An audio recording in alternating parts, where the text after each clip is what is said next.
I am not okay. The Kings have lost 4 straight. We couldn't defend the 3. And had no urgency. I am not okay. We gave up 38 points. Of 19 turnovers. I can't believe it, boys. This is the life we live. 4 down. This is just what we have to... This is what it's like being a Kings fan. I'm having nightmares of Tyus Jones. 6 for 6. On the drive over here, I was at a stop sign by myself in the dark, and I swear I was seeing Tyus Joneses everywhere, and they were all swishing threes. I thought I was going crazy. No, it happened. There were 6 Tyus Joneses at the intersection. It wasn't Trey Jones, I'll tell you that. Welcome back to the Kang Gang Pod. This is episode number 42. My name is Cristo. I'm Johnny. And I'm RT. We had to give you an introduction because we were politely asked in the comments to give a formal introduction. We are the Kang Gang Boys. We love this team. We do. Although... It's not looking great right now. It's not a fun time right now. It's really not fun. It's really not fun. We allowed 24 3-pointers. In the last 2 games, back-to-back games, by the way, we've allowed 66 3-pointers. That's a lot. That's a lot of points coming from beyond the arc. And the Phoenix Suns, out of all teams, who were 5 games below 500 going into this game, they poured down 24 3-pointers on us. And they're the 11 seed. They have like a little bird's eye view, looking at the Kings situation. We were, celebrating at 4 games over 500 not too long ago, and now we're back to 500. Who would have thought we'd be back, boys? But me and RT, we've talked about this before. The March Gauntlet is a real deal. And now that we've lost 4 straight, and you look to the 7-game homestand ahead, the schedule only gets worse. I'm scared. And the Suns are, like I said, if we want to be a serious team, we got to be the unserious teams. I said this off the pod, and the Suns were an unserious team. Everyone knows about their struggles, constantly changing lineups. Obviously the rift between Bud and Booker, just the turmoil they've dealt with all season. Tonight was a night to really put our teams on a pedestal, and I feel like we could have dominated the Suns, and we should have dominated the Suns, and the opposite happened. We got dominated. Yeah, I mean, it's tough because when you go on back-to-backs like this, it's easy to look at the schedule and be like, all right, we got to make sure that this back-to-back is taken care of. But, yeah, I mean, those 4 games were all of those were on back-to-backs. So, yes, you had those days off to recover. You had Tuesday, Wednesday to get ready, and you weren't. So that's the sign right there where you got to just take advantage of those back-to-backs and just be ready for them because the back-to-backs are not easy.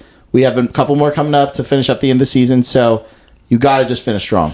Yeah, RT, I mean, that's a good point. You're bringing up the back-to-backs, but there's no excuse with that. I mean, everyone knows what times in the season. Everyone's tired in the season. All the NBA teams are.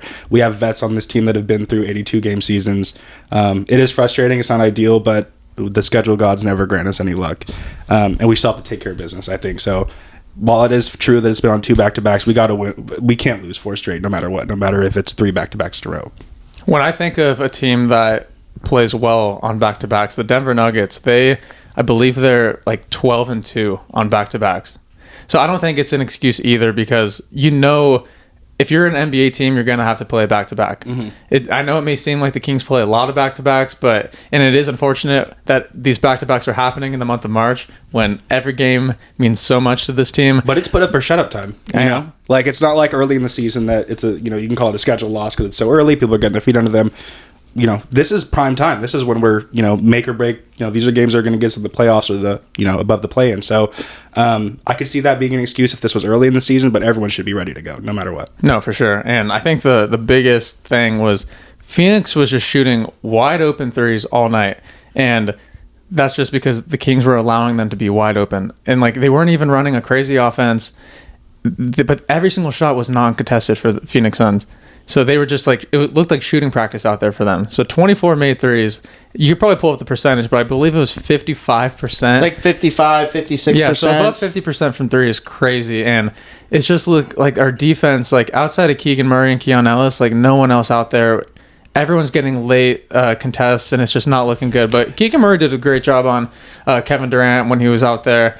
I think, Keegan Murray just plays excellent on both ends. He's been playing good during this 4-game losing streak. But outside of that, my other biggest takeaway is that Zach LaVine is not aggressive at all until like in this game. Like, he didn't put up points until the very end of the game when we were already down 20. So it's like, we need that guy to shoot at least 20. I'd be happy with 20, 25 attempts a game. Yeah. He hasn't cracked 20 in the past. I think he hasn't attempted 20 in the past 2 games. Yeah. So that's an issue. That's an issue right there. When that's supposed to be, our new leader, right? Our new top guy. Appreciate that. He cannot be shooting. Right. He can't be shy to shoot the ball because right. He's been playing very, very good basketball recently, and right. Dude, he needs to be more confident out there.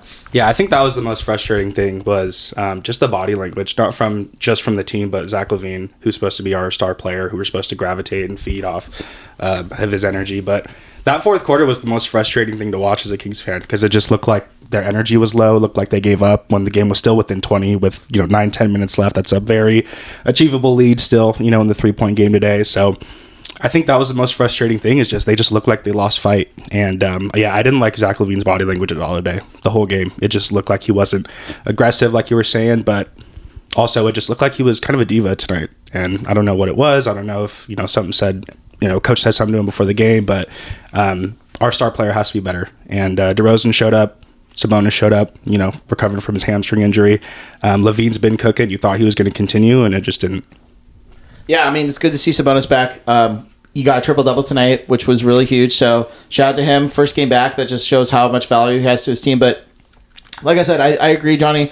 I think a lot of our old habits that we've tried to get rid of these last couple weeks are starting to gel back, especially with that first quarter. We've gave up, 38 points in that first quarter? Yeah, we were down 19. Yeah, down 19. So, it's just bad habits. Again, 19 total turnovers, 38 points for the Phoenix Suns off turnovers. And then tonight we gave up 24 threes, which is the most we've given up all season. And it's just an inexcusable loss. It's unacceptable. And now we're back to where we are, 500, after feeling like we were 4 games above 500 before that Clipper game. It just all felt like it was just like a thing that could happen, and then we had a chance to take over that 8 seed, and now we're staring at 500 and looking like we're in danger of being out of the play-in. Yeah, we had back on this 4-game losing streak. 2 of those games were very winnable, the Denver and the Clipper game, and then, man, just back-to-back. I mean, in the past 3 games, we've allowed 20-point deficits. So we've had to climb back, especially early on, like you were saying, with the bad habits from earlier in the season. I mean, it's just unfortunate that this is just been a constant theme, and the other constant theme has been our terrible 3-point shooting. We all know that our defense is really bad and we can't defend the 3-pointer, but it's even worse when we can't make a 3 on the other end. If you want to pull up the stats, I don't know what we shot 25% to their 55.8%. How many threes did we make? 8 for 32. Yeah, not even 10. See, I think we got outscored, 72-24 from behind the arc tonight. And yeah, like RT said, 38 points off of turnovers. So you add those 2 up, that's over 100 points from threes and turnover points. So you're not going to win when that's the case. But I want to ask you guys this, because obviously we know how hard of a schedule we have going forward. And you think about the beginning of the season. We had the easiest schedule in the beginning of the season compared to the other NBA teams. And we were 13-18. And now, at the end of the season, we are where we are at 500 with basically every single team we're playing is above 500 except for the Chicago Bulls. On this 7-game homestand, the only team that's not above 500 is the Chicago Bulls.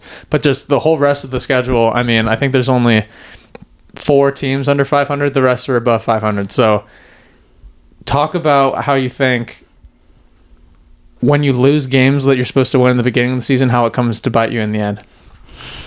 I mean, it's put up or shut up time, and it already was. But after these losses against these very winnable games, I think it is even more. And I guess the only silver lining is as a Kings fan, is our whole lives, even through the good and bad times, we watch this Kings team perform better against good teams. So I guess that silver lining is hey, even though the schedule gets harder, hopefully we compete. Hopefully, going against a better team or better players gets another energy out of our guys.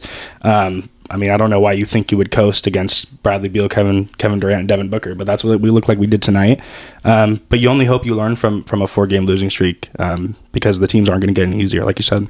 No, and even the teams that are below 500, we play the Portland Trailblazers at home too, and we haven't matched up well in their last 2 matchups. So you kind of have to realize, and then the Bulls could also give us problems too. They are a team that's going to get their stride in with the play-in. So we can't go soft on any team. No, I don't care. I don't care what your record is. Like each game's one.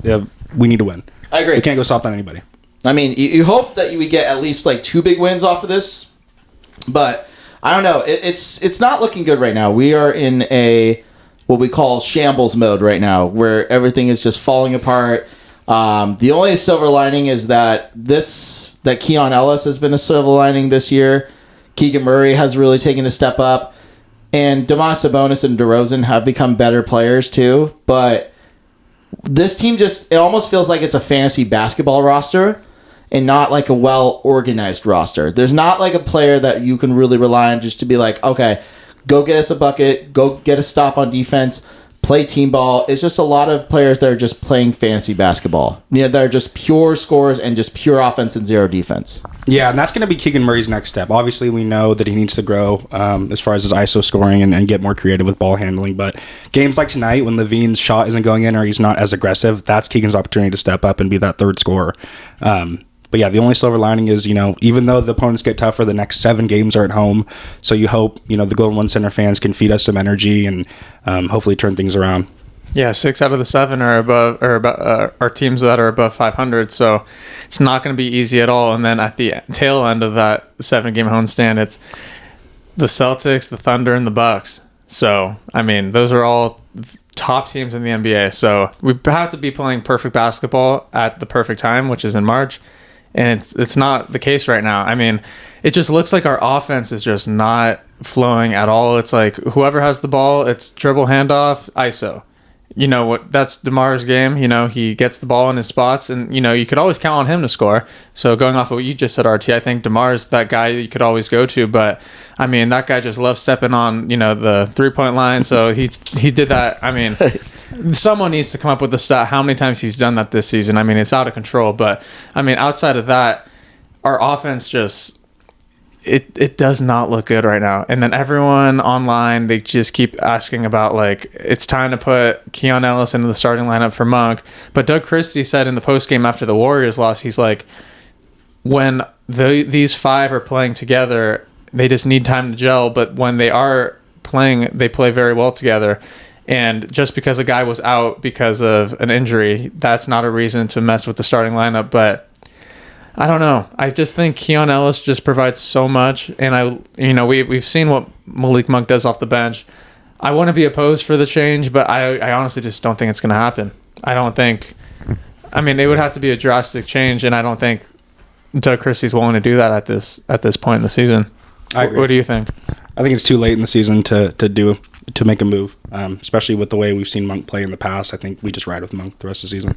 Yeah, and I think that at that point, he already is committed to our lineup in December.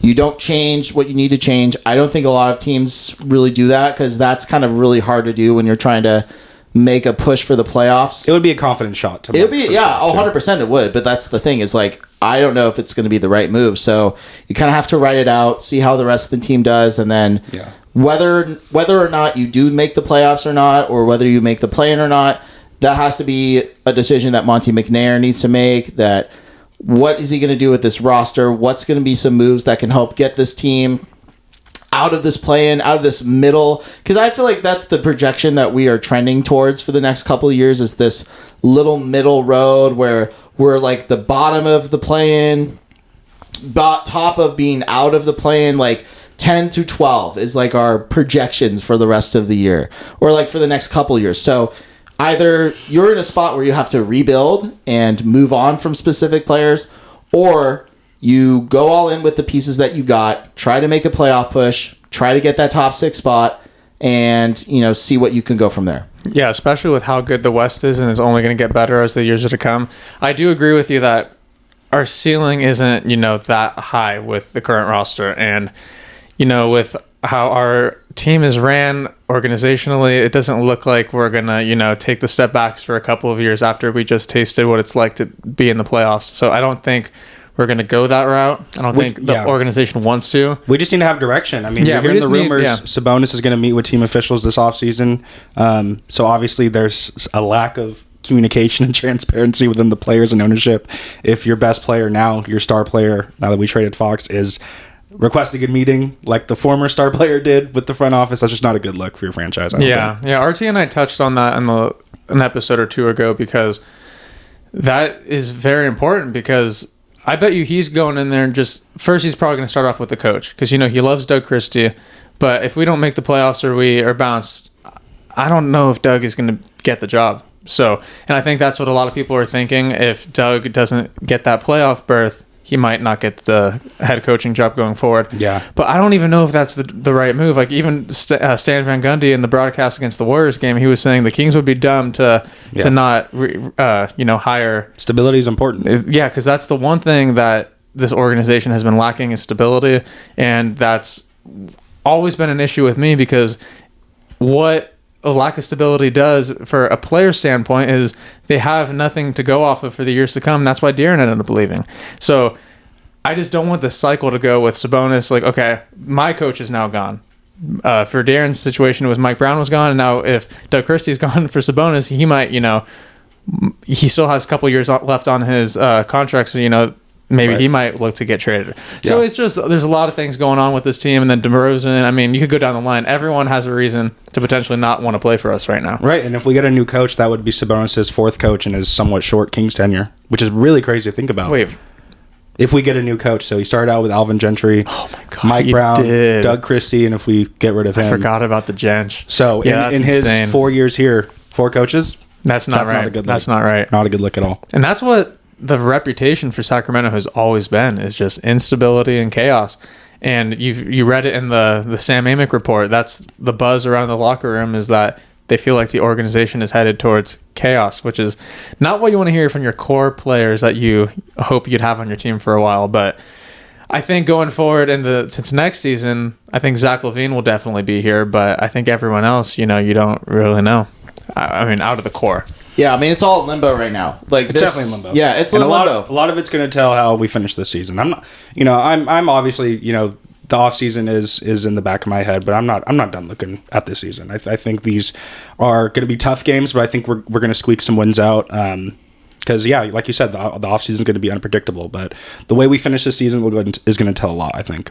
And it's all going to come down to how this team plays. I think the last 2 games, tonight and last night, really showed that we are lazy on transition. When we're getting back on transition, turning the ball over, there was like a couple plays from last night's game and tonight's game where we just looked like we were lazy trying to get a 50-50 ball. Give up on plays. Yeah, giving up on plays. Like Zach LaVine, there was a play last night against Golden State. He looked like he was giving up on a play, and the body language is just not good right now.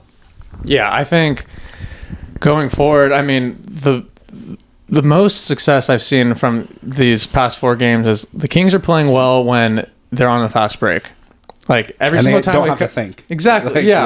When we are, on a set offense, I'm not confident with how the play is going to look. We look jumbled. That's when Jonas is posting up by himself and there's no movement. Yes. So you're definitely right. The longer the shot clock goes, the worse. Exactly. And it's like you hold the ball, and then at the final 5 seconds, like you struggle to get a shot off. Like that's not good offense.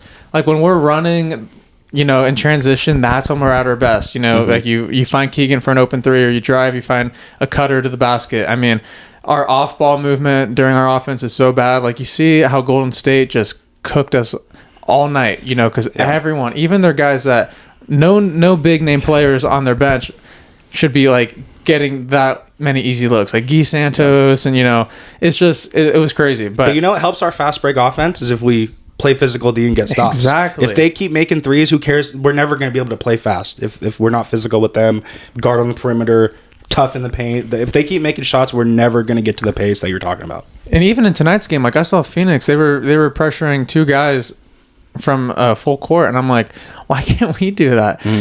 Keon always picks up full court. Devin Carter does, but it's very brief. And then everyone just relaxes. Yeah, and it's just like it feels like you're just like staying in front of your guy rather than defending him. Yeah. And it's just, if you watch the Thunder play for a full game, those guys are guarding.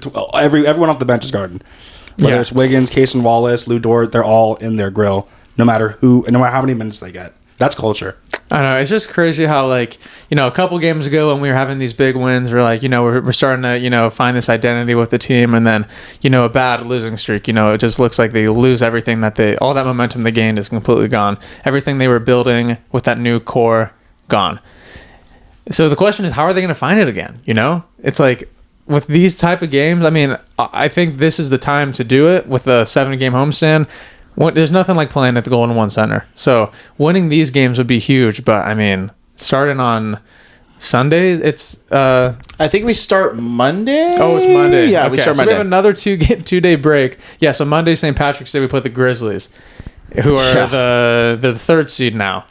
Right? Yeah, I think third. I think Denver took second tonight. They took second. Yeah, so they're third right now. We're going up against the third place team in the West. And then from there, it just... doesn't get easier. So I don't know. My confidence level just fluctuates with this team. It just goes up and down. But right now, I've been joking about this gauntlet of March Madness, but man, I thought we'd be doing a little bit better. I thought some of these teams, you know, like I thought Phoenix was a for sure win. Last episode, I was saying Phoenix for sure win. I'm not even worried about them. Right. And then they dropped 24 threes on us. I'm like, well, we tried. Yeah. Now it forces us we have to go on a winning streak during the home games. We have to go on a winning streak. So have to. I mean, either we don't, and then we are out of the play-in, and we somehow still keep our pick because it is top 12 protected. So if we do end up 11th, most likely we'll keep that pick. But even that's not a guarantee. We've seen in the lottery gods before. Oh, we don't have any luck. No, there's no luck. We'll find a way to the 14th or 13th team that's in the lottery. We'll find a way to jump us, and we'll be in the 13th or 14th spot. That's just how our luck is. The only way we'll get luck is if they send Keegan Murray to the draft lottery. They should send Chris in his place and just not tell anybody. Well, no, because if they bring Sabonis though, because they brought Sabonis to the draft, year, right? Yeah, and then we moved up in the draft. Oh, so yeah, because we moved up in the draft. Oh, Keegan was there when we got the Devin Carter pick. He was there when Devin Carter was there. Yeah, so when he went like this. We did. Yeah, he just did this. So no, but in a way, I do feel like though, this season is gonna be interesting to say the least. I'm gonna come into each game with just zero expectations for what's gonna happen. So I don't care if we win or lose. Like as long as they're playing quality basketball, that's all that matters to me. So I have no expectations for this team. Yeah, that's what I was telling RT right when he got here because he came in a little sad about the loss, and I was like, honestly, this loss doesn't even really. I feel like I'm numb to the pain of a losing streak with the Kings now because you just have to go into it with zero expectation on what's going to happen because how I did a couple days ago, like, oh, Phoenix, that should be an easy win. Look what happened. So clean slate with this road trip. Starting with the St. Patty's Day. We're 0-0. We're at 0-0. We're 0-0. It's put up for shot time. We don't have a young team. We're not, it's not 2016. We're not super team, just young. Like, it's not that day. We got vets on this team. DeMar DeRozan, this is like one of his last good seasons he has left in the NBA. This is the last thing DeMar wants. You got to think they're looking in the mirror and saying, are we just going to, like, roll over and die? Or are we going to play and give it our all each night? And I think everyone in that locker room knows they're not giving enough. Yeah. So looking forward to the 7-game homestand. What are your guys' predictions? Because let me tell you one thing. It's very possible we could lose all 7. And it's very possible we could win maybe 3. I think that's the ceiling. Like is if four at the bare minimum. You think 4 is the four best at the bare possible? I think 4 is because I'll tell you why. Because I do think we match up pretty well with some teams. I think Memphis we could play good against them. We match up pretty good against the Grizzlies. Yeah, like I said, the Trailblazers and the Bulls, those could be wins.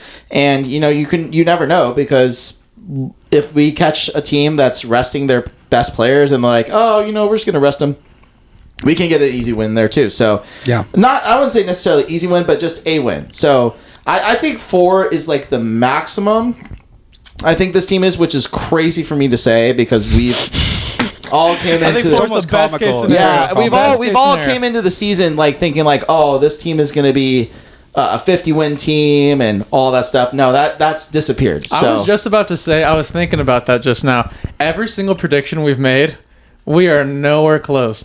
With the 50 games, with the Keegan Murray 25 double-doubles, with the Sabonis leading the league in triple-doubles, everything we predicted is not going. And I think we said 5th seed. we said, and we've also said Pacific Division. That was Johnny. That's still gonna happen. That That's was still gonna Johnny. happen. I think we're likely to win 3. I think we can beat Memphis. We match up well, like you said. I think we can beat Chicago, and I think we can beat Portland. And yeah, like you said, best case scenario is we get 4 and we get one of those: Boston, OKC, or Milwaukee. And But I think Cleveland's in there too. And Cleveland, but I think we can get 4. It's so crazy because, yeah, I think going off of what RT said about those top 4 teams that we have to play, I think we might catch one of them on a rest day because typically when they're on the West Coast trip, they're going to go up against the Warriors or the Lakers or the Clippers.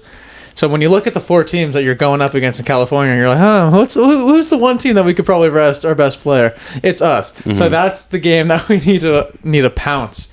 But yeah, I do think that we could beat the Grizzlies. But man, Portland, we do not match up against them well at all.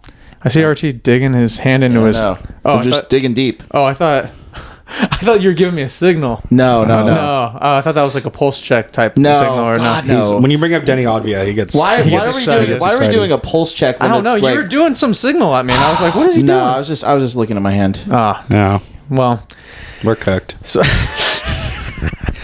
Don't give up hope. So my next question for you guys is,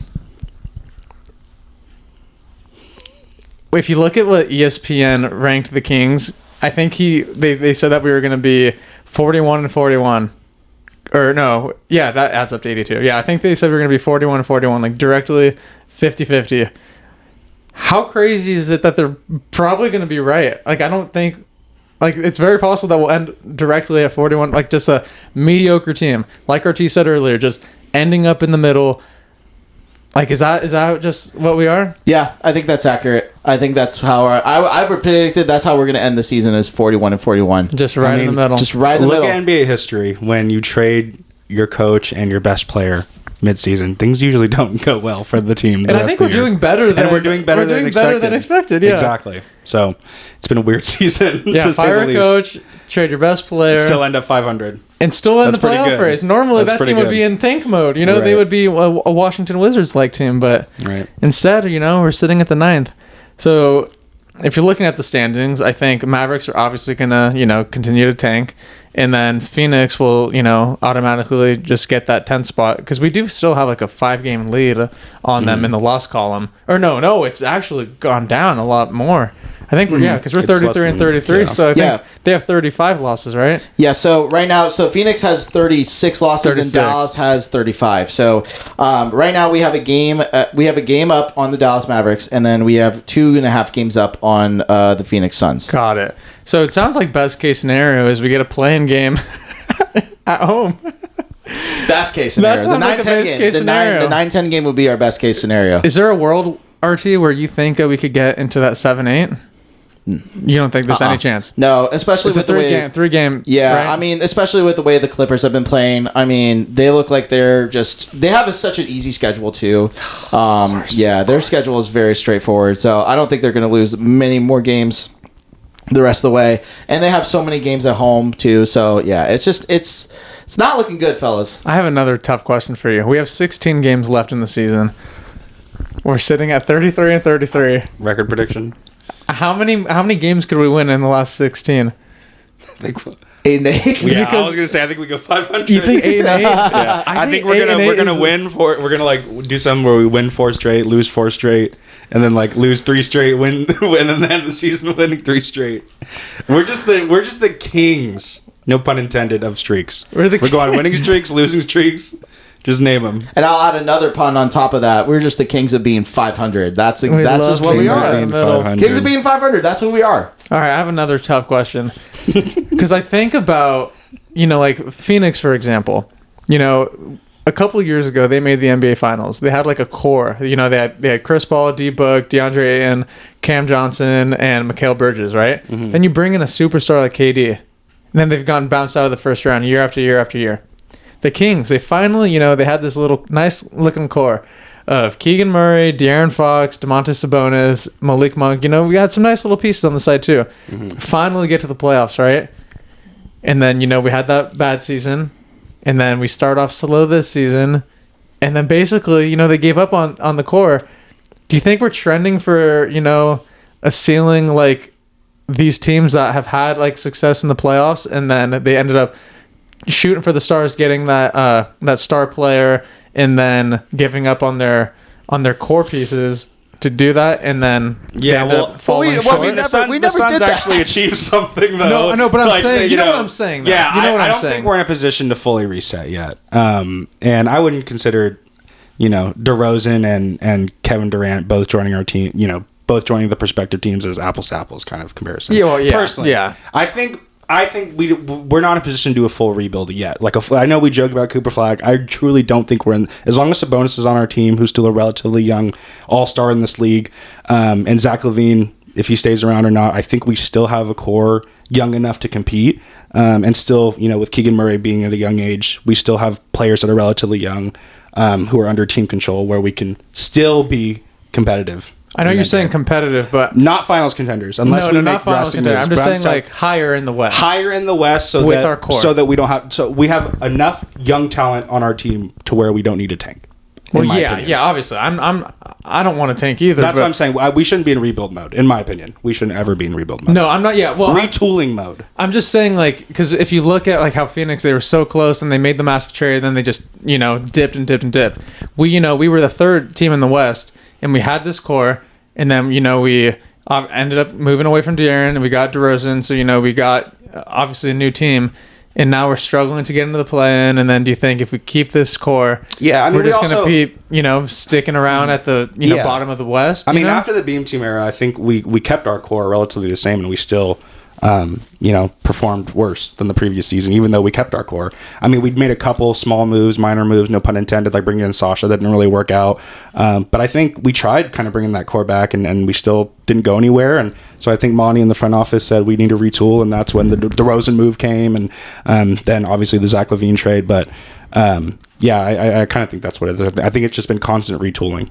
I think the one thing that you can do as a counter argument, because we've been in such a retooling phase, the West is only going to get better and better and better and better. So you kind of have to almost feel like a lot of the teams, you kind of have to weather the storm out a little bit for the Wembanyama years. You have to weather the storm out for the Jokic years, the Luka years. I mean, there's just the Shai Gilgeous-Alexander years. There's like so many good teams in the West right now. Anthony Edwards, the Houston Rockets look very good. Golden State, they've really have picked up their stride a little bit. So that's almost 7 teams that are basically better than the Kings.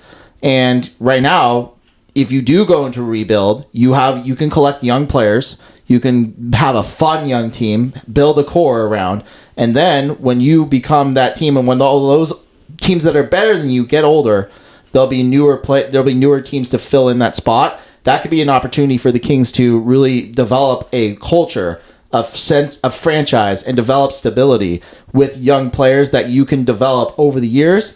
Obviously, our draft record hasn't been the greatest, but I do believe that with our Monty McNair as our GM, he has made very solid draft pick choices. He drafted Tyrese Halliburton, who became a superstar. He drafted Davion Mitchell, who is the defensive guru right now in Miami, killing it. Keegan Murray, elite three-point shooter. And so you want to rebuild? I do. I want to trade everyone. Yeah, I was going to say, do you believe in your counter argument? Then? So I do. I believe in my counter argument. So yes. you want to trade Sabonis? I do. You want to trade Keegan Murray? I want to trade Malik Monk. Keegan Murray. Say everyone you want to trade. I would say yes. So I would say you would trade. Who's safe on the team? I would say who's safe on the team is Keon Ellis. I would say he is safe, and Keegan Murray is safe. Devin Carter is also safe too. I would look at those 3 guys. Those are 3 guys. And then if you manage to keep Jake LaRavia on the offseason, you get him to a team-friendly deal, I would keep him as well. So anybody Those else? are the only four, and I would everyone say else gone. well, and maybe Zach Levine if you need like a guy that's like going to be your veteran. So that's So you're ready to blow it up. I'm ready to So blow you're it saying up. maybe I'm Zach? ready. That is Dang. crazy. I'm ready. I'm I ready. was not expecting I'm ready. you to Yeah. dig deep in your I knew into you your were feelings open to about the this. rebuild, but I didn't think you were so I didn't think ready you were to ready start to give next up on season. everybody. Yeah. That's no, crazy. it is, and as much as it is, I'm trying to be realistic as possible because it's really hard We need to. someone early. Yeah, because ultimately, this Kings team, like I said earlier, it's fine to do a culture reset with all of the things that have been happening to this team. Like we've mentioned earlier, there's chaos that's happening. Do you think Sabonis is bad for our culture? I don't think Sabonis is bad for our culture. I think Sabonis is great, but You know how hard it is to get like good players and I a know, good unselfish I know, big on our I team know, at that but age. I know, I understand that. He's a good guy to build your team around. He is a great person if to he build wants around. to be a part of the rebuild, I know, which but we aren't, which isn't I guaranteed. don't think he will, but at some point he'll be 30 next year. And obviously Still in his prime. he's still in his prime, but it's going towards the later half of his prime. So you have to almost be realistic about can Sabonis still be a very productive player when he gets to his early 30s or mid or 30s, right? So So you think in You 3 have years to- Sabonis won't be the same player? I don't think Sabonis will be the same player 3 years from now. No. Wow. I think Zach Levine also he's 30 years old too. So and we see it all the time. Father Time is undefeated, right? as a LeBron fan, that's crazy for you to As say. much as I love LeBron is the only athlete that has defined gravity, along with Tom Brady, as the only athletes that have beaten Father Time. So just to clarify on everything you said that you would give up Sabonis, DeRozan, Malik, Valanciunas, basically everyone except for Everyone that's not- Laravia, Keon, Well, Devin Carter. not Keon, and Keegan. No, everyone except Laravia, Yeah. Keon, Keegan Murray, and Devin Carter. Yes. Those So four you players. keep those Yes. four, and you let everyone else go, and you Yes. just collect draft picks, and, And then you trust Monty McNair. Then you build Isaac Jones too, because Isaac Jones is a dog. So you really think you- that it's just a roster construction and not a upper management issue? Well, That's I what it also sounds So you like. think it's only going to be one tank season for Monty McNair to just draft someone and fix it all? Because that sounds like a tough roster to watch. I for think a few it's. I think it seasons. takes multiple seasons, but at the same time, though, So you're ready to go through that again? It sounds like you're ready to go through. I am. that As a whole Kings decade. fan, I'll tell you right now, I'm not ready to go. That's through a that whole again. decade, RJ. We I need hope to you know hold that. on. We need to hold on to I'm whatever. not saying hope it's we not have. necessarily a decade. It's not that way, but like when you have management issues that have happened in the past, we can learn from those mistakes. So I don't think it's necessarily a management issue now than it was 10 years ago when we had Pete D'Alessandro, we had the Maloofs that were trying to run things, and then, you had all these crazy other things that have happened. So I do think that this time we can learn from our previous mistakes of not being a franchise that has screwed up draft picks, that has not developed. We have the right development system. We just need to find a way to get young guys developed correctly and then use that to be a fun young team, be really good, and then you attract other stars to come over to Sacramento, and then you win championships. But you got to remember that's like a 5-year process. I think it's longer. I It's know- like a I know. 5-year process to a normal team. I know. Kings will probably take 10 years. I don't care. I think we could get 5 years. I understand your opinion. Personally, I disagree. I think it's too early to give up on Sabonis in his career. Not only that, I think he's going to be a culture builder. I think he embodies what every team would want as far as unselfish from your star. I think he's probably Keegan's like big brother on the team. I know we know Fox is too as well, but Keegan and Sabonis are really close. I think he can kind of help uplift Prince Keegan in establishing a culture. So I'll disagree with you. I do think we need to rebuild on some parts of the team, obviously.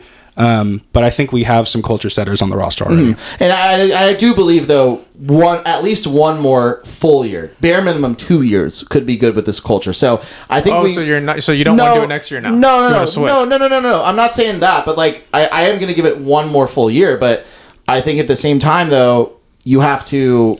I'm just being realistic as possible. So, But you just said earlier that you want to do it next year. No, I know, but so now you want to do 2 more seasons with this team, and then I think to have a compare to like we can all agree. I think one more season could be good with this core. Do you all agree with that? Monty McNair only has one more season. Yeah, that's what I'm saying. So this is the final year that I think RT's scope is looking at the season after next season. Yes. So not next season. Next season, if we digress and we have a worse record than we do this season, I'm 100% on RT's side, and I think that's what he's saying. That's what he's predicting. And we're looking at it through an optimistic lens and a realistic lens, I guess. But yeah, I don't know. I guess I'm refraining from looking at a rebuild stage, but RT is definitely bringing up some valid points. I just think it's important to just look at that because you have to understand that this year and next year are going to be very pivotal years. And so if you don't make the right moves necessary, you have to think about, okay, what's this team going to look like 2-3 years from now when all of our core has gotten older? Do you want to still continue to build, or do you want to rebuild, scratch it all over again? And 2026 is going to be a very big year where we decide on all of that. We also have to keep in mind, there's no way in hell Monty McNair is going to go through a rebuild because he's not going to see the end of this rebuild. So the players he's naming aren't going anywhere this offseason. I think RT knows that. I know that. You know that. It's going to take at least a year before we have an OKC Thunder type of rebuild. But yeah, I mean, that just emphasizes the pressure on Monty McNair, and I've said it on previous pods, but this offseason, especially if this current season ends the way that it's looking like it's going to end pretty poorly, Monty McNair may not be a GM after this season if he has a bad offseason coming up. No, I 100% agree. Because I was questioning you at first because I thought you were saying all this for next season. That's very urgent. Yeah, but then, I think we could all agree, like we just said, we have to see it through the end of the season, and we have to see it a full next season. Because obviously we're going to make tweaks to the roster. We're not going to keep it completely how it is, but I'm sure the core will still stick around. There will probably be a move, I'm sure. For sure. Who knows if DeRozan might want to go. It might be one of the bigger names. We'll eventually move on. But yeah, I thought you were saying for next season, you're ready to get rid of Sabonis and everything. I was like, teasy. Are you kidding? No. I think that's something we just got to be ready on the radar. Yeah, it's on the radar. I think it's on the horizon. It's not. It's on the UAV. It's on the UAV. You can see it on exactly. After the 3 kill streak, you could see it on the map, but yeah, but we don't put the nuke out there yet. No. We don't nuke the team. Not even the EMP. We're on not even a hellstorm. Not even a hellstorm. We're on a nice little 10 kill streak. We got a UAV. We got an airstrike. AC-130 is inbound. No nuke yet. No. No nuke yet. AC-130. I think going off of what RT said, I think you made a lot of valid points with that, because you do have to start thinking about it, because when we initially got Sabonis, when we re-signed him for 4 or 5 year extension, I was picturing that was those were the 5 years that we were going to have with him to figure it out before he's going to want to move on. So I think you have to see it through. Sabonis, he's the guy that, like how Johnny was saying, that's the culture builder, and that's the guy that will attract someone else, another potential person to play with, because you need someone like Sabonis that is very unselfish to get another star to want to come and play with him. Bigs are hard to come by too, exactly. in the NBA. But yeah, I do think when it is time to rebuild, it is going to take a long, long time. So that's why, right now, when we have all these good players, we just get frustrated because they're like, we got to get to the playoffs, because when we played the Warriors, it was so much fun. Everything was great during that Beam Team era, because we all want that as a fan so bad. But yeah, on the horizon, RT, I do think you're right, because it will eventually happen if it just gets worse and worse. Yeah, I just don't want to think about a rebuilding season again. No, because guys, we're in our late 20s now, and the last time that there was playoffs before our late 20s was when we were 8 and 9 years old. God, so dude. Basically what I'm saying, me and Johnny are on the side where we're like, we're not ready yet. We just got here. We just want to, keep adjusting, retooling. But I do agree with you, RT, on in the horizon, a rebuild will eventually happen if, next season we do worse than this season. Then I think you're out of options at that point. You kind of have to. So we can't give up yet, though. But yeah, I still have faith too much talent in this season where we, I still think we'll get, be a play-in team. If we find that right matchup and we click at the right time, you've seen it around the league. It could happen. You get hot at the right time. You could beat whoever's in front of you, and then we get to the 8th spot and we get swept by the Thunder. That's fine. We'll actually go out there. We build from there. We got to build from there. Start our foundation. Right. But I also agree with you guys too that this season's not in vain at all. Obviously, we've been on a 4-game losing streak, and like we mentioned earlier, this is the put up or shut up time that we really define who we are as a team. So it's going to be interesting interesting to see how the rest of the season goes. But yeah, I'm not ready to give up on this core. I think, again, like you guys said, another year, like finish this season, do another year, make tweaks, and then reevaluate, readjust. If we're 11 and 12, I think we do need to hit that rebuild button and just be able to just let the Jokic's, get out of their primes, let the Lukas, yeah. So you know what I mean. So you kind of have to look at the rest of the teams and be like, what's going to look like 5 years when Steph Curry retires, when Jokic is in his late 30s, when LeBron retires. Those are things you have to look at, and you just kind of have to almost get a head start of the rebuild in the West. When Buddy Hield retires. Yeah, and when he stops like hitting like a bajillion threes against us like he did last night. So that's a good point. That frustrated me. Yeah. When Jimmer Fredette gives up 3-on-3 basketball. When Tyreek Evans, hangs up the jersey. Tyreek Evans stops. No, but Archie, that's a very good point, because you gotta strike when the pan's hot, and the pan will be at its hottest when all of those guys are out the league or in their tail end of their prime. So, yes, I do agree with you on that, but I think at this point in time, it's going to take a different GM to do a rebuild. Yeah, there's no way Monty McNair does a rebuild. So, while those are good points, I think we see a GM move before we see a fire sell. Correct, and I think that's the right way, and that's the right way to do it too, because you want to have a GM that is going to go into a situation. Mike doesn't have enough years to do No, he knows that. No, he never had a situation that was going to be where you need to rebuild the team. If we do have a new GM, that's the first thing they're doing. They're getting the job to do a rebuild. Yeah, I mean, for sure. I just feel bad for Monty because he just takes the blame for Vivek when you fire Mike Brown, and then he tries everything he can to bring in these new guys like Valanciunas and Laravia at the deadline. But at that point, we're at a spot where you can't really go up too high, and now we're just fighting for playing right now. But I mean, he's done pretty solid moves at the deadline. But I mean, we heard from the local guy that the sometimes news and trades go through too many channels till they get resolved, and it's not his fault. It's not his fault. But until this Kings team gets new ownership, it's going to be the same thing with GM. So yeah, speaking of you guys want to Venmo Sacramento, and see if we can get a bid together to buy the team. Yeah, if you're watching, start a GoFundMe. I'll save the franchise guys. That way we can let our GM make decisions. Our GMRT. But look, check the link. Check the description for the GoFundMe link. Yeah, I was speaking on the ownership. Mike Brown's son put out a story with a direct shot at Nani, wow, Vivek's daughter. People. Which, I mean, because you saw the reports with Sam Amick, Nani didn't want Mike Brown in coaching, which is so crazy that he listens to Nani's perspective on the whole situation, and he hears that and he's like, all right, we're in Cancun, let's green light the firing right now. So then they do it, and obviously Mike Brown's son probably saw the article like how every other Kings fan did, and then he's like, so when the Warriors destroyed the Kings the other night, he showboats online directly at Nani and tags her in the post, which is just so crazy. But yeah, that was wild to see. Did she respond? I doubt it. Dang. I bet you she's probably dodging the smoke. I would. She was probably working as a GM. She probably didn't see it. She's too busy. She knows ball. It's crazy. That's crazy. Yeah, that's wild.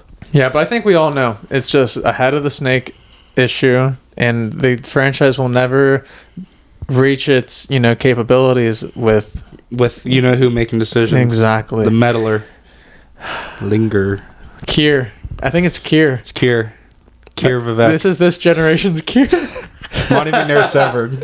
As soon as he puts the puffy jacket on, he goes, Kier on a does diva? everything Vivek says as soon as the puffy jacket goes on. Oh my god. The puffy jacket has the chip. Is it Vivek Egan or Kier on a diva? Kier on a diva.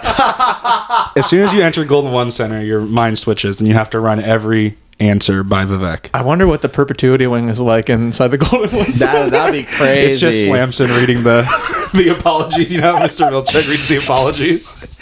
It's Slamson reading. Oh my god. So if you made it this far in the pod, this is where we start talking about Severance, because season after finale. every episode we talk about the show because it's the greatest show on earth.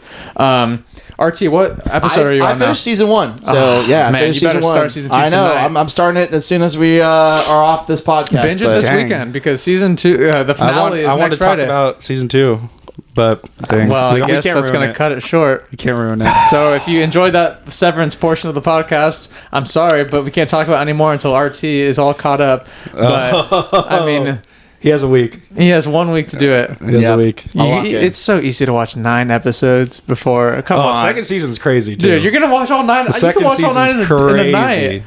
Hey, that might happen. You should do that on Sunday. That's what you should do. But you know what the fans should be doing on Sunday as well is entering our March Madness Tournament Challenge bracket.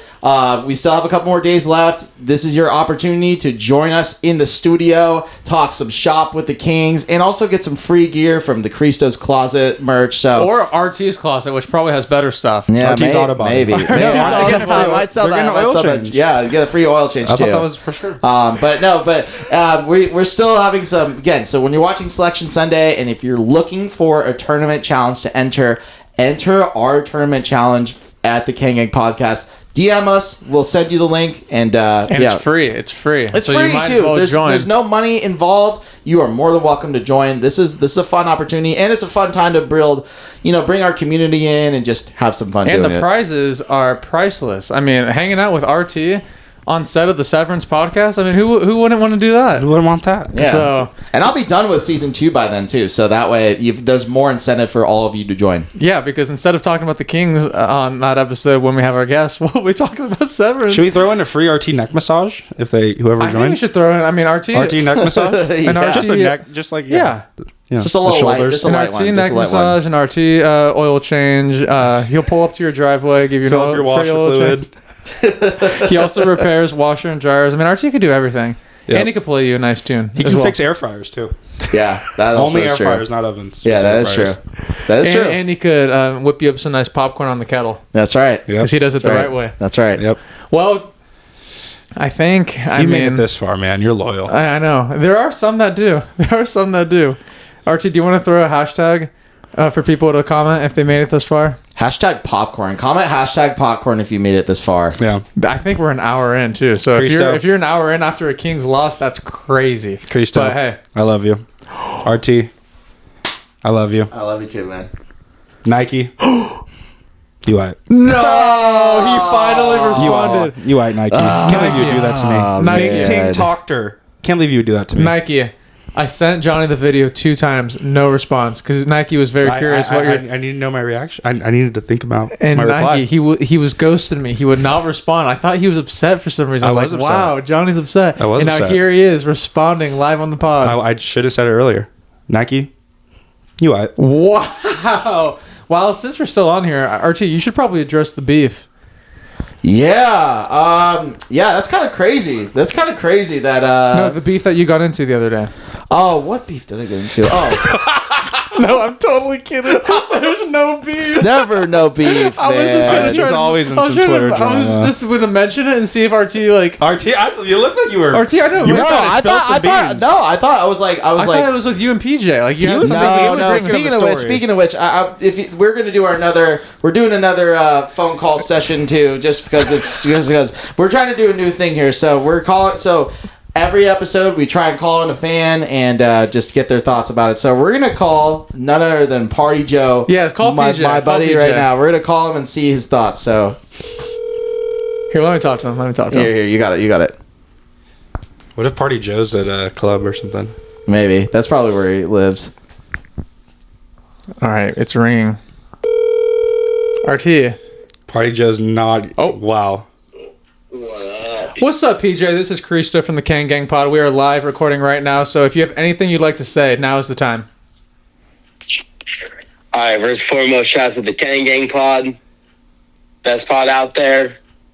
Shouts to the guys. Good stuff all around. Yep. Not the best result for the Kings this week. A little bit brutal, but we live to fight another day. What do we need to do, PJ? What do the Kings need to do? What do the Kings need to do? Honestly, your shooting's been atrocious. Especially from beyond the arc just this entire week. Threes are not falling. I agree. So, PJ, my next question for you is, we have a 7-game homestand. We play some tough teams. So every team is above 500 except the Chicago Bulls. What is your prediction? How do you think the Kings will do on our 7-game home streak? Predict how many wins we will have. On a 7-game win streak, I think we're going to go 4-3. 4-3. We said that would be best case scenario. So, Did PJ bug the studio? Did he hear us earlier? PJ, we said the same thing. Really? 4 games was our best case scenario. Realistically, I think it's going to be 3 because we know the Kings disappoint us. But 4 games is an optimistic, reasonable prediction that we said. Yeah. and one other question, PJ. RT and all the boys, we could all hear you, by the way. You're plugged into our system. The question is, will you be in attendance for any of those games at home? Probably at some point, yeah. So I'll have to look at the calendar, but definitely love getting me to Golden Ones. So. Because we need an RT and PJ attendance at Golden One, because when you guys are in the arena, great things happen. Yes, so, that's a fact. That is a fact. So if you could do that for us, it would be much appreciated. Typically, I mean, we need it for, we need you to be there for the Cavs game, the Bucks game, the Celtics game, and the Thunder game. So if you could do that for us, go to those 4 games for us. Additionally, a twerking session on the bar of Jets Bar and Grill as well, post game. We know RT has a residency there, so it shouldn't be an issue. And if you want to say one secret story about RT, now is the time. If you want to air it out on the Kang Gang pod, if you have a funny, embarrassing story of RT Clark and you want to tell it, you have 1 minute to tell it. It doesn't have to be PG. Hey, I mean, nothing embarrassing for the man RT, but back a few years ago, Ryan RT, he was the running mate for 2-on-2s versus the Chefs of Alpha Phi. I'll say this. Ryan was the king of the pick and pop. Dude set a pick. They're at the top of the key. Good shots. He's got a nice jumper, right? People flame his release, but it goes in, right, PJ? Oh, 100%. PJ, I just want to say thank you for, instead of sharing a story to make the Kang Gang audience laugh, you decided to just hype up how good he is at basketball, because that's a good friend. That's a great friend. That's my dog. That's my dog. That's for real. a good homie. Because we post these videos of RT at the park, and people just do not understand the release. They don't understand it. They say he's not a good shooter. They say he has but 2 they left don't- hands. That's what they say, but they don't understand. See RT in a 5-on-5, 2-on-2, whatever you want to call it. I know every Kang Gang audience member is ducking the 1v1 against RT, but they're very loud on the comments about RT in those reels, but they will not see him when it's 1v1 time. I'm telling you, RT can cook. He can. PJ, thank you for airing that out. Hey, gotcha. They're not trying to see him in the post. That's what I'm saying. They're not. Dude, he's literally a baby Jokic. He's kind of like Sengun. He's a hairier Sengun. That's facts. That's facts. He's a baby Sengun. No, I said he's a hairier Sengun. No, I know, but Sengun's a baby Jokic. Yes. He's a baby Sengun. Yes. Well, PJ, thank you so much for tuning in. You are our second call-in on the Kang Gang pod, so you'll always have that. Much better than the first guy. Whoa! Much better. I just want to say that. PJ, have a wonderful night. Thank you for tuning in. We love you. PJ, Yes, sir. We love you. We love you. PJ. Hey, shout to the Kang Gang pod. Yes, sir. Y'all rock. Y'all rock. Be safe tonight, PJ. Yep. Hey, PJ, we know you're going to get wild, but tomorrow morning, this is dropping at 7 a.m., so just scroll down to the, like the 55-minute mark is my estimation, where this will be part of the segment. So have a good night. Hey, y'all too. I didn't get a lot. I was at home like asleep and I had to call from RCs. Hey, we woke them up. Yeah, we do have to get rid of Well, it is 11:20 right now, so it makes I sense. get it. PJ, it's a Friday night. We love you, PJ. Love you, PJ. Catch We some love you. Z's. All right, love y'all, boys. All right, love PJ, you. love you. Mackie White. So that was the... Wow, what energy. What man. energy. Yeah, so we're going to do that every single episode. We should probably start doing it like earlier in the episode, like maybe around the 20-minute mark. Yeah. We'll just call... Maybe. I have an idea of someone I want to call. And he's a frequent watcher. Tell me. Do I ruin it? Or do I... No. Tell us off pod. Yeah, tell it off pod. Well, boys, that was a fun one. It's always great to hop on the pod with the boys. Even after a 4-game losing streak, we somehow find a way to have a good time. I just want to say something too. Shout out to my coworker, Chris Sauer. I told him I'd give him a shout out on the pod. Can you say the name one more time? Chris Sauer. Chris Sauer. Any relation to the Patch Kids? So you remember the video I sent of that young girl that was watching, the kid that was watching our pod? It's his daughter. So he has a family environment that watches our podcast. He was a big supporter. We love you. Chris Sauer, love you. And the he Sauer was family. also The Sauer family, on too. our first score prediction for the jersey, I he believe. almost got he was it. 1 point away. Yeah, I gotta do that So, again. But If we could just say we love you, Chris, he would appreciate it. One, two, three. We love you, Chris. You're the best. Does he have any relation to the Patch Kids family? Sour Patch? Yeah, No. Patch Kids, no? No, his middle name is Watermelon, though. Different family. Oh, Got it, okay, got it. okay, Watermelon okay. sour. Chris Sauer, tell me about how Johnny's innie is at work, because I know he's a hard worker, so I just want to make sure he's behaving at work. All right. Yeah, Chris is, he keeps a watchful eye on me. So I keeps me on my heard he's the toes. Mr. Milchick of the office. That's what I heard. Chris is the Irving. He's Chris is the Irving? Yeah, for I sure. know. I'm the bird. Chris is man. the Irving of the Yeah, office. there you go. Oh, so Hey, you me guys and are Chris, close. yeah, You we guys are get along. close. We I get love that. along. I love that. Love Chris. If you made it this far, we really appreciate it. I mean, I'm shocked if you are, if I'm being honest. That's why I haven't stopped it, because I'm like, people aren't Dude, this is listening to fun. show. This is fun, No, man. I It's know. fun. PJ brought a good energy. We might as well keep it going. So next topic. So RT, when is your next live performance going to be? It will be tomorrow night. So I have 3 performances this weekend. So tomorrow, Sunday, and Monday, I'll be performing all over Sacramento. So start with all over. tomorrow. So and then tomorrow, go- yeah. So tomorrow I'll be playing at Fox and Goose around 7.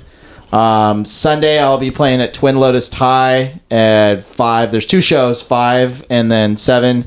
And then Monday I play at Lucid Winery. I think that's also 7 to 9 too. I'm not like 100% sure, but I think it's 7 to 9.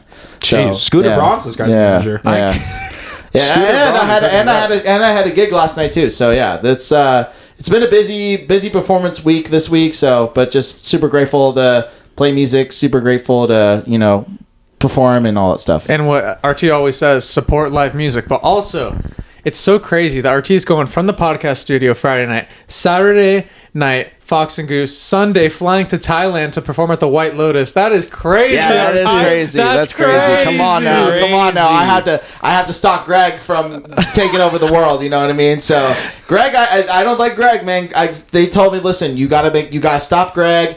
You gotta just tell him like he's going too crazy. So, And you got to stop, what's his name, Patrick? yeah, From going to Bangkok. Yep, You gotta stop him too. Gotta stop him too. You know what he's going to do next episode? Yeah, episode something 5. crazy. Johnny, you watching White Lotus? Nope. Oh, you're just locked Michelle on tried to Severance? get me on. I'm not. Really? thing. You didn't watch Damn, season you're- 1 or 2? I started season 1, but Dude, this guy's not Didn't lost. finish it. Yeah, It's you so gotta be good. locked. It's so good. Severance. I'm But no, watching Severance is way better. But White Lotus is a good. I also had watched a lot of the Oscar nomination movies. So Oh. you guys watching Nora? One. No, I gotta watch- I gotta Won watch everything. Yeah. but Yeah. Loved haven't- it. Loved Did it. you buy it? No, I streamed it. Oh, on your legally. Plex. So I watched it, Nora. Conclave was really good too. Wow. Yeah, so I'm on my movie break. I like that grind. Yeah, you're So on right you can now. have your little cute TV shows. Jennifer Coolidge. Wait, is Jennifer Coolidge the one that She's in the reminds first me- season. Is she She's the one that the- reminds me of RT's mom? Yeah, that's Lisa McGovern. Oh yeah. What's her name? Lisa McGovern. No, Jennifer Coolidge. Jennifer Coolidge. Yeah, Jennifer I'm Coolidge. telling you, she reminds me of Lise. Yeah. She does. I- She's I they got agree. the same energy. She's They got the awesome. same Like, energy. just Lise. Yep. They I got agree. the same energy. I love agree. that. Wow. So next topic. I mean, we're probably gonna sit here another 2 hours just talking, but we'll end the pod We'll now. have a lot more to talk about after the Severance finale, for sure. Oh, for sure. For yeah. sure. So, if you- Yep. so next Friday, that pod. If you stay till the very end, we'll be talking We'll have a about. whole 45 minutes to an hour. Yeah, on that just Severance. pod's gonna be. People are gonna be like, "Why is this pod 2 hours long?" And then like, We'd the have to Kings do two lost by parts. 30. Why is this a 2-hour pod? They get all the way through. They're like, "Oh, they're talking about Severance." We'll be talking about it Saturday night too, because we play the Bucks on Saturday, so that's going to be like I'll be a at that little game. little debrief session, and then we'll be talking. Yeah, so boys, I'll be gone the 26th to April 1st. So I think the Kings play 3 times in that span. So yeah, We'll figure We something gotta out. get a Zoom thing. yeah, you guys We'll gotta figure figure something out something while I'm out. gone. I got a webcam. Let's do it. I love it.